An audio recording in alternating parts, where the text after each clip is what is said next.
The Atlanta offense out there for their next drive. I guess they have to feel a little gratified to at least get on the board last time, but still work to do. No doubt about it. I wonder now if they're going to try to increase the urgency a little. Now the pressure comes and he goes down. Just inside the 10, back at the 9. He couldn't get rid of it. He takes a sack for a loss of 6 to bring up second down. Looking to throw. Scott. Out of the backfield, that's complete to Kamara. And he's out right at the 25. Well, we talk all the time about playing situational football. Right now, I think the scoreboard is dictating what they need to do. Where they are in this game, they've got to push the ball downfield, take their shots, try and get big chunks of yardage in a short amount of time. That was a nice play there. And he takes us beyond the 35 before going out of bounds. And that's a nice throw right there. And I'll tell you what I've seen in recent times and actually watched a presentation in the offseason from a college offensive coordinator that showed about 10 different drills that he runs with his quarterbacks to show them how to get out of the pocket, how to get comfortable when they're doing so, and to make plays under that type of duress. That's an example of what we're seeing the colleges deliver to the NFL. We have played 3 quarters. We'll return with more after this. You're watching the NFL on EA Sports. Now here's a throw right side, taken in by his tight end. And he goes out of bounds. It looks like right at the 50. Many different ways to create space, but on that play, he did it with that big, wide body of his. Didn't get a whole lot of yardage on the play, but it did what it was supposed to. Pick up a first down. And he'll be hit as he releases it, and that'll fall incomplete. We've seen this quite a few times in this game. Offensive line unable to keep leverage, unable to keep people away, facing a lot of pressure. Fortunate just to get rid of it. One of the reasons they're down is that inability, though, to stop the pressure. We saw another example of it there.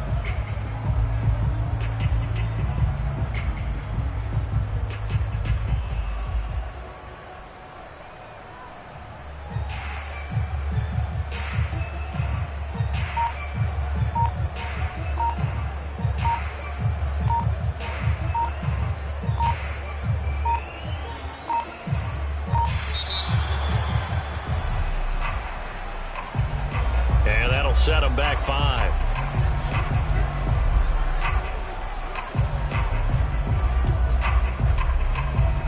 And now after the delay of game, they're operating behind the sticks, 2nd and 15. Back to throw again. And he comes back with one complete. And he'll get it down here to the 43. If they didn't have that penalty a moment ago, it'd be a first down. Still a nice 13-yard pickup. The Falcons on 3rd down. They've hit it 50%, 3 of 6 to this point. Here it's 3rd and 2. Operating from the gun. Scott into a double team, and it's intercepted. Dante Jackson picks it, and the Bears are going to have it here just past the 25. When the rookie QB gets his first touchdown pass, that's one you put in the trophy case. First career interception, that's going to be one he wants to forget. Yeah, and he's not going to go ask for the football, right? No. Yeah, you can keep that one. The key for him, what does he learn from it? When he watches the tape, does he have an answer right now where he already understands what mistake he made? That's what the coaches are going to want to know, and that's what they'll grill him on and see how he grows from it. 46 yards rushing for him now on what was his 10th carry of the ball game.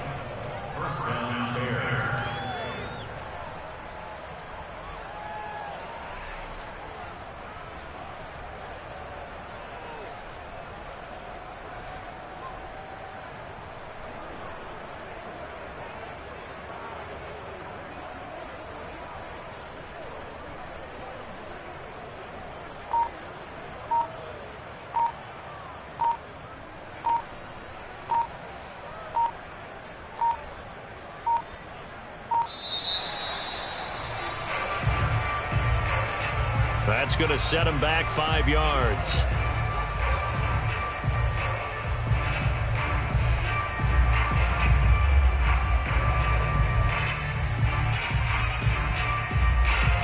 Now they need 15 yards on this series after the delay of game. 1st and 15. ETN once more. And he'll be taken down right around the 34 after a pickup of only a yard. Brandon, I've got to think this offensive line has got some smiles on its faces. And I know it sounds crazy, but they practiced for this back in training camp. They knew they'd be in situations where there'd be extra defenders in the box coming after them, trying to keep them from locking down a game. Right now, they want to show the world they're up to the challenge. He's got a man. Complete. Touchdown, Bears. They were still throwing with a comfortable lead here late, and now that lead even more comfortable. And your first thought is there bad blood that went into this one ahead of time, that maybe they're seeking some revenge or they just don't like them? But the other thing that always hits me is, are they worried about playoff positioning? Right? Are they worried about, do you need enough points in case there's a tiebreaker that comes into play later? Extra point right down the middle, and the lead is now 24. Out is the kickoff unit as they run up and send this one away. Fielded just outside the goal line. And he won't get this to the 20-yard line as he's down at the 19.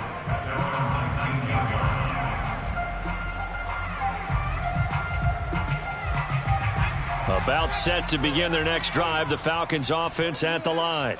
And that unbeaten record very much in jeopardy. It's been a great first few months of the season so far, but they have run into a buzzsaw here, trailing big in the fourth quarter. 7 yards on the pickup there, and it'll leave them with a 2nd and 3. Well, no matter how they phrase it, staying on schedule, staying ahead of the sticks, whatever you want to call it, 7 yards on first down, that fits the bill. Now left side, a completion to his tight end. And he gets this one just shy of the 40. They'll mark him down at the 39. Well, I can put my defensive cap on right now, and I know they're saying don't give up any big plays now. They've controlled this game throughout, and all they want to do is see it through to the end. I think they let their guard down a little bit with that last completion. Sometimes when you're trying not to give up bigger plays, you don't react as fast as you should on other throws. Nice work to get 7 out of that, and it's 2nd down.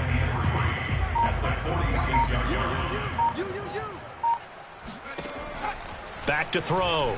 Scott. Looking left side, and it's complete. And he's going to have another first down as the tackle's made here at the Bears' 27-yard line. Looking to throw. Scott. Flush to his right. And he'll just get rid of it. Well, I kind of got to give him credit. Another incompletion there, yes, but he's still trying to make plays outside the pocket. Yeah, he's been hemmed in for much of the game. How about him getting outside there? And that's what you want to see from your quarterback. He's not giving up on this game, so every other player on the field has to say to himself, I can't give up either. Flushed out right. And he'll be out of bounds as he gets this down to about the 21 or 22. And that one was relatively easy to see. I noticed that from up here. Yeah, it doesn't take a whole lot, does it? Sometimes you get multiples. What I always love on these offsides is when each side points at the other. Hey, you did it. No, you did it. They deciphered that one correctly. Eluding. And a big loss here as he's taken down. It's Jeffrey Simmons that time who got in to record the sack. The Falcons on 3rd down. 3 for 7 so far in this game. This will be 3rd and a mile. Got a man. It's Brown. 14 yards, but they're still well shy of a first as that leads to 4th down. That catch now puts him on the doorstep of 500. It's his 499th reception.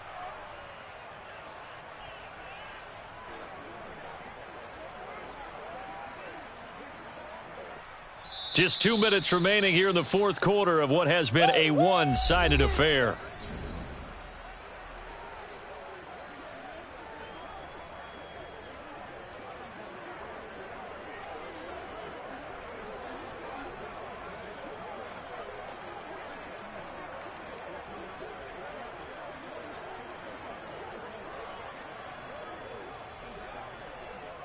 So it's Falcon football as we welcome you back.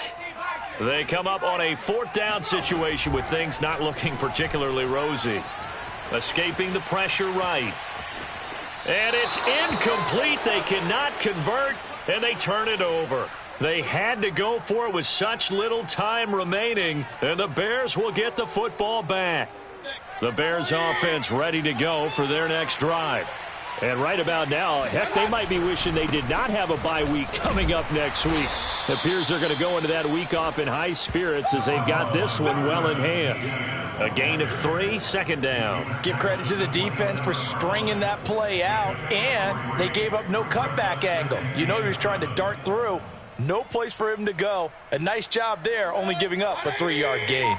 3 yards on that last carry. Here's 2nd and 7. Another tote for Etienne. Not much room here as he only gets it to about the 30.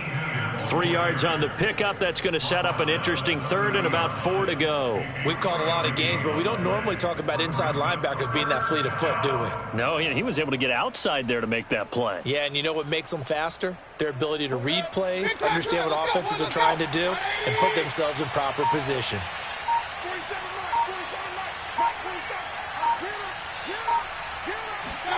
Throwing, Mayfield. And that's complete to Etienne out of the backfield. And he will have the Bears first down as they're able to get the 3rd down conversion. Partner, I have to tell you, just one word keeps coming to mind from watching them this afternoon, and that's impressive. They have been impressive from the opening kickoff, and they haven't let up here even into the 4th quarter.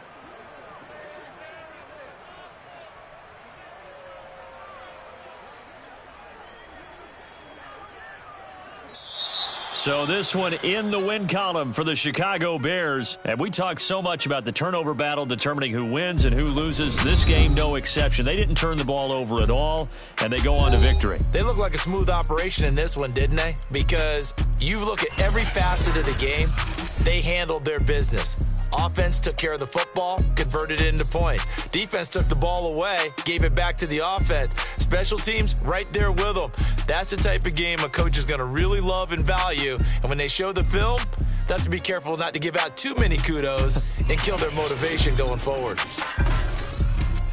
So for Chicago, their winning ways continue as they get it up to 7-0. And they'll be able to enjoy this one through the bye week before they get back at it again. Meanwhile, for Atlanta, they fall for the first time this season after 6 wins to start the campaign. And they will be back home next week for a date with Washington.